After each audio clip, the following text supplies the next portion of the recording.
Join me as I travel through spectacular tracts of wilderness. From the red sands of the desert, this is a landscape that is truly scarlet. It's really beautiful. To the tropical waters of the Great Barrier Reef. From the wetland floodplains. It's big, dangerous. To the dark heart of the rainforest. Makes you feel very small and insignificant when you're standing next to a buttress route like this. On the trail of the weird and wonderful animals found here and nowhere else. That's a great creature, isn't that beautiful? For a naturalist, this is one of the most inspirational places to visit on our entire planet. As I set out on an epic adventure into wild Australia.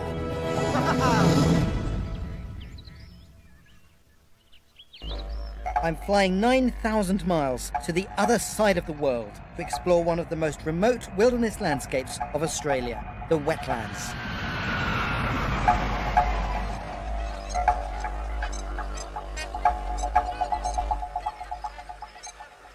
Listen to that. It's the sound of the very essence of nature, the energy of the land itself. There's a wildness here that really sings in the landscape. It's beautiful. These wetlands are in the Northern Territory at the top end of Australia. I'm heading out to Arnhem Land, one of the most remote and inaccessible regions in the country. My destination is Mount Borrowdale, on the edge of the Sandstone Plateau overlooking Cooper Creek floodplains. It's an area that's home to Australia's most deadly predator, the saltwater crocodile, and a vast array of native birds.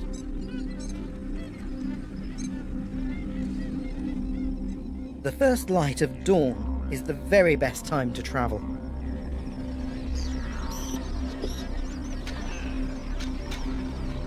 You know, sometimes it just feels amazing to be alive in a wild place like this.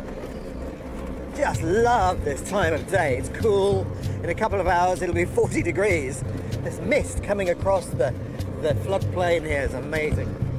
This wetland area has a monsoon climate with a huge variation between dry and wet, and I'm here right at the end of the dry season after 7 months without rain. Believe it or not, in a few weeks' time when the rains come, this could be under 3 meters of water. It's hard to imagine that now. And the only way you could get through here then is in a boat. Astonishing landscape. Now, it might seem that this is a very strange time of year to come to a wetland, the dry season. And actually this is one of the very best times to come here. With the water so dried out, the wildlife is concentrated at the billabongs. That makes it much easier to find. And that's where I'm heading, the Cooper Creek Billabong. Oh, here we are.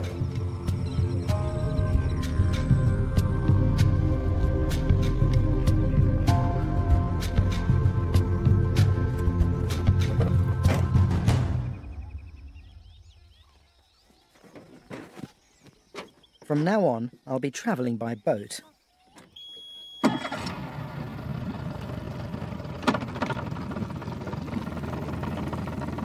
This beautiful billabong is a stretch of deeper water that's been left isolated as the floodwaters have retreated.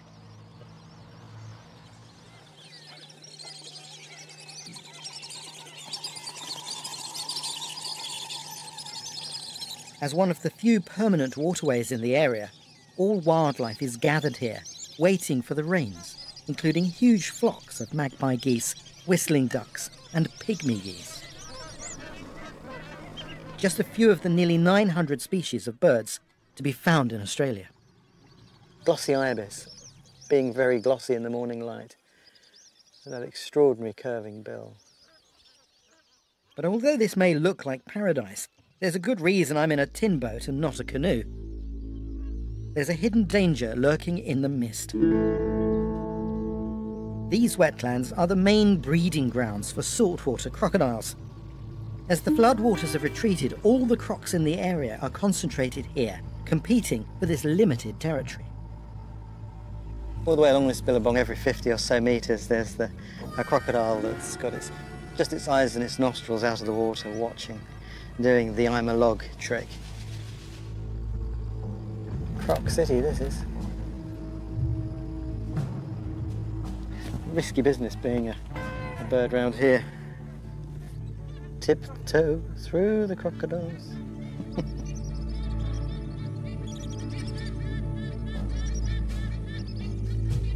And down he goes.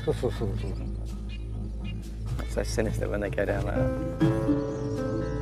This giant saltwater croc warming up in the sun looks like the dominant male of the billabong. Salties are the largest living crocodiles in the world.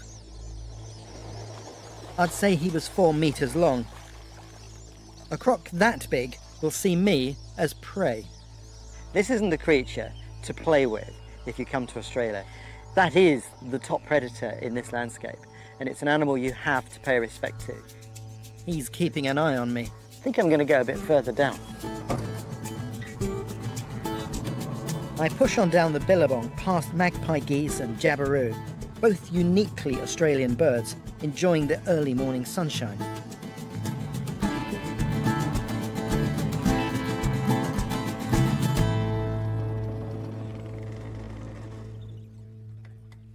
And you can see here these little chicks. They're the chicks of the cone-crested jacana, which are these beautiful birds with this red crest, which looks just lovely in this morning light. Jacanas are sometimes called Jesus birds because they appear to walk on water. It's astonishing. You get these incredibly close encounters with the birds. You don't need a spotting scope here, just your binoculars. These jacana are so beautiful. I think it's one of my favourite birds of the wetlands. It's got these very strange looking legs and very widespread feet. When you see them fly, they're so long they trail out behind them like a big plume. Beautiful.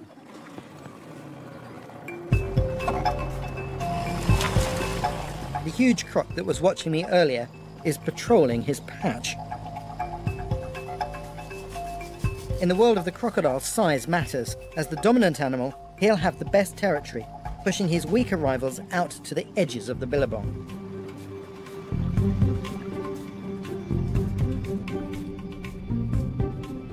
At the widest stretch of the billabong, there's a surprising sight.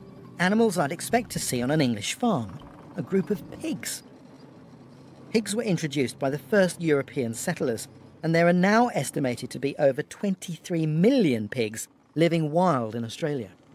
It's funny to see those pigs here. Of course, they're an introduced species. They're totally alien to this environment, but they do very well here. And the crocodiles like to eat them, of course. I think that must be a dead pig by the side of the billabong. That pied heron is having a poke at it. That's a huge pig. The carcass must weigh over 200 kilos. But the heron isn't the only opportunist scoping it out. That crocodile's definitely got his eye on that pig. It's the dominant male who's been following me.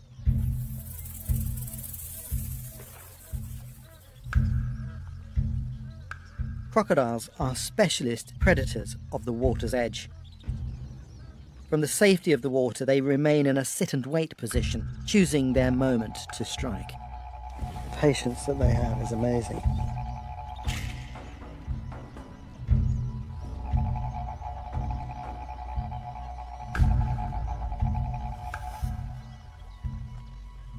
The head of a crocodile is around 20% of its body weight. The jaws are designed to lock together with enormous power. This croc is definitely over 4 meters long.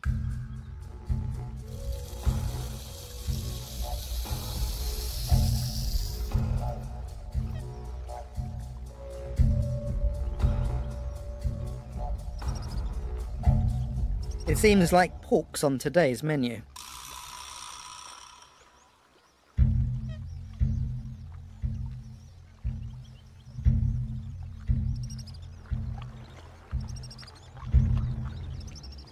Look at the way they can just take that pig. Is that power or what? Just like a dog with a small bone in its mouth. It's amazing. Crocodiles sometimes take large prey items and store them in caches beneath the water. Crocs have relatively small stomachs, so this pig would be too much for one sitting.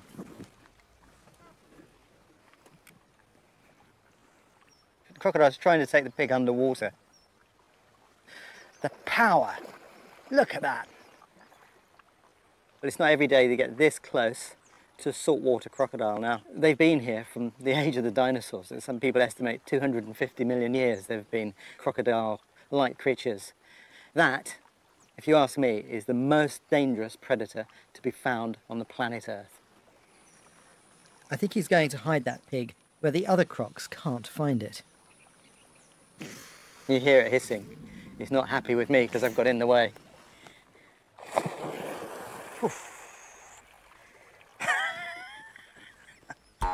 When he slaps his head like that, it's a sign of aggression. He's warning me away. I don't want him coming back and chasing me off. I think I'll leave him to it. I'm heading down the Billabong into Stone Country to meet some people who live in this wild and extraordinary place.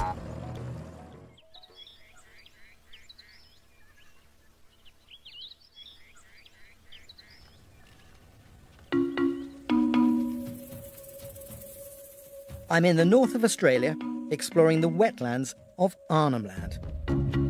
The rocky outcrops that lie above the floodplains are called Stone Country.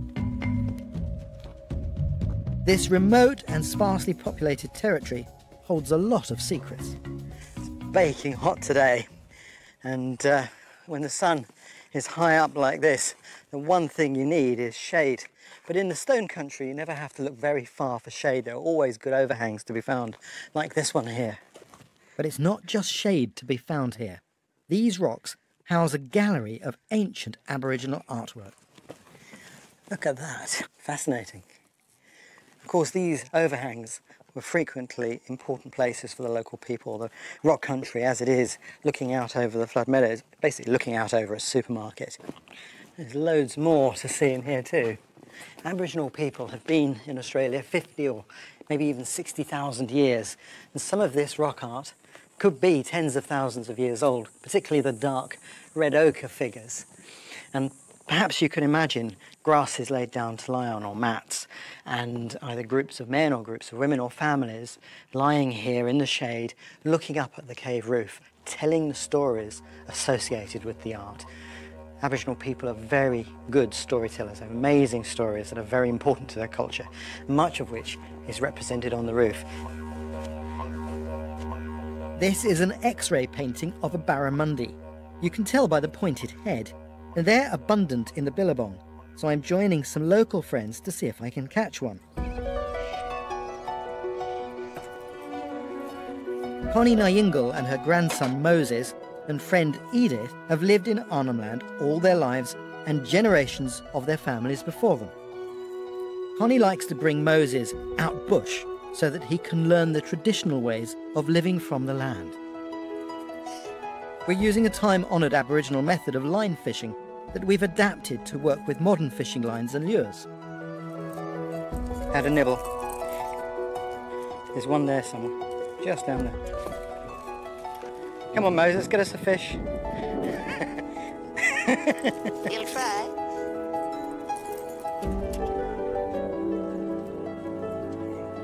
After a morning's fishing, I'm ready for lunch. Well, Connie, I think it's time we go and cook the catch of the day. What do you think? Not much biting at the moment. Yeah. What do you think, Ray? Good size for dinner? Yeah, I think it'll be all right, won't it? Not bad. We're going to cook the barramundi in a traditional ground oven. The hardest part of the job is digging a deep hole.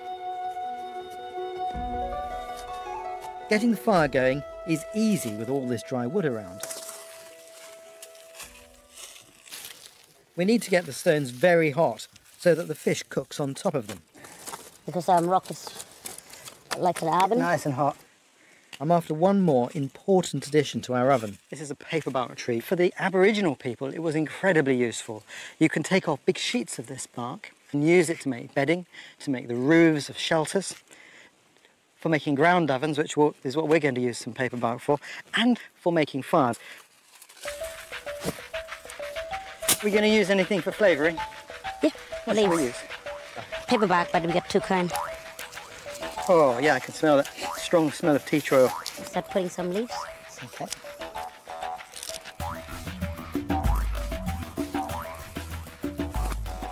Soil. Yep, soil on top. By covering the paper bark with soil, we trap the heat and flavour inside the oven. You don't want to waste this smoke. That's where the flavour's coming from. Yeah, it looks good.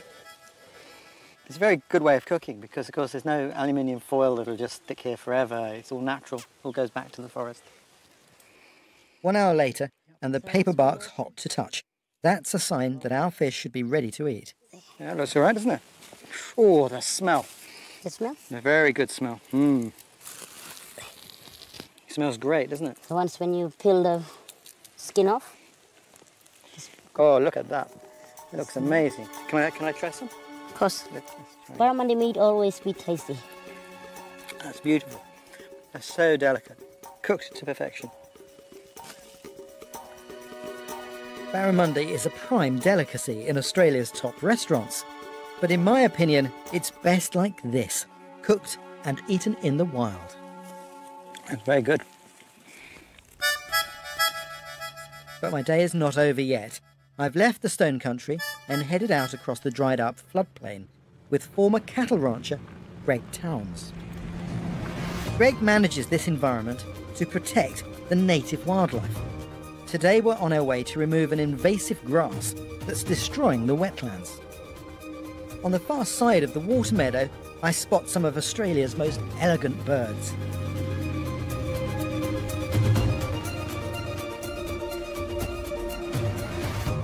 Two lovely brolga there. They're beautiful.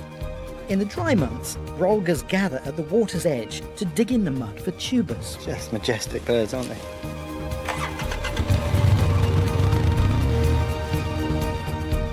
As we continue across the plains, we disturb thousands of grazing magpie geese. These vast, honking flocks feed on the seeds of wild rice and other native grasses. But these wonderful birds are under threat because the grass they eat is being overtaken by an imported species called paragrass, introduced to feed cattle. As we push further into the central floodplain, the land gets even drier.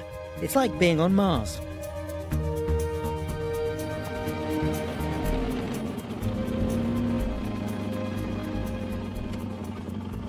At the far side of the mudflats, I see the scale of the problem.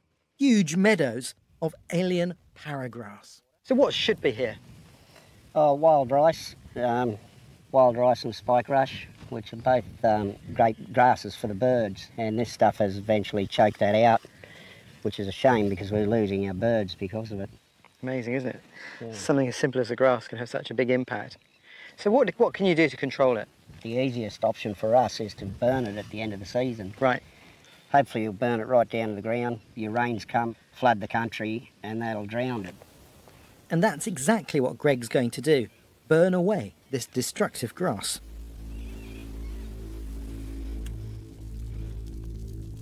Controlled fire burning is a traditional Australian form of land management, requiring skill and experience. The heat and wind conditions need to be exactly right. This is a unique opportunity to watch the process of farming with fire.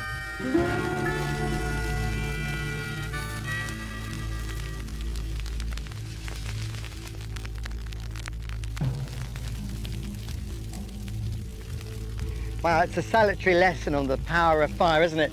The front of that fire is moving like a racehorse. You wouldn't want to get caught in front of it. Interesting though, this is a landscape of water and of fire. For tens of thousands of years, the Aboriginal people burned this landscape. They still do. What I think is interesting though is to see fire being used today to look after the land in a different sense, to remove an invasive species of grass that chokes up the waterways and impacts the welfare of the birds and other animals that have evolved to depend on this landscape. The fire will run until it meets a natural fire break, where it'll burn out. I love Arnhem Land. It's one of my favourite places on our planet. There's a wildness here that is really profound. It touches you deep inside. To see all this wildlife at this season as well, that's incredible. And it really justifies the existence of wild areas to remind us of how our planet really should be. Next time. It doesn't get much more Australian than that, does it? Fantastic.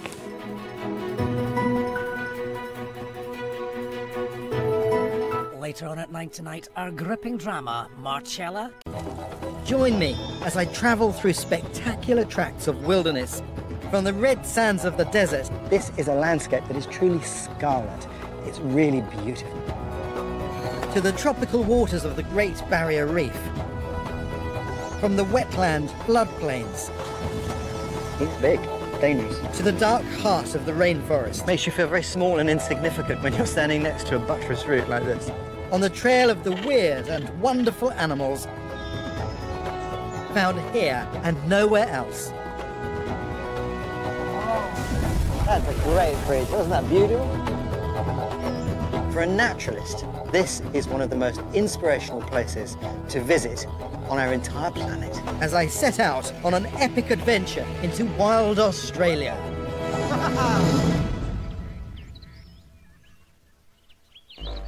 I'm flying 9,000 miles to the other side of the world to explore one of the most remote wilderness landscapes of Australia, the wetlands.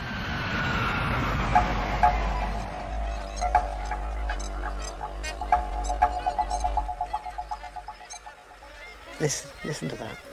It's the sound of the very essence of nature, the energy of the land itself. There's a wildness here that really sings in the landscape. It's beautiful. These wetlands are in the Northern Territory at the top end of Australia. I'm heading out to Arnhem Land, one of the most remote and inaccessible regions in the country.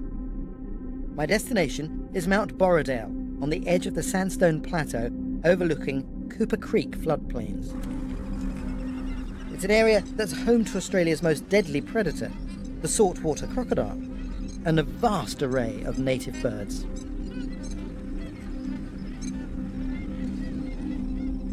The first light of dawn is the very best